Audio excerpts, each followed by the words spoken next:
chui thang ba la te chilim ne lo ding na na lem be la che ma se mo be te kalum phak lo luminar san don lo di ka chang sanat kan cha chua pia ipom yan ka ring lo trong kam chua fu lo le na chai min ti ba lung mol te kha tin lung lai ril lon re thiam lo chai tu leng dang ti bia tu di lan chin song te ka e tin lung lai ril lon re thiam lo chui lung I dun chua we bol te na man piang to lo oh chui boy te na man piang to lo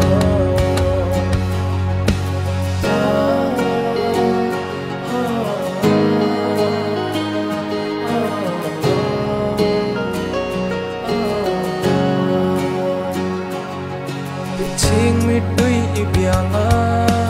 partir che ka phalo hum dai rial ka chan ma chuan ka phalo sing mi trong ka min na hil pia thak lo mangai na ka lai chen re dia lo pian jai en re lo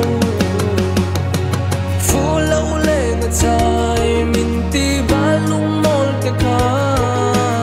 e tin lung lai ril lon re thiam lo chai tu leng dang ti bia tu di lan chin song te ka e tin lung lai ril lon re thiam lo chui lung I dun chua we boy te na man piang to lo oh chui lung I dun chua we boy te na man piang to lo chui lung I dun chua we boy te na man piang to lo oh chui lung I dun chua we boy nu na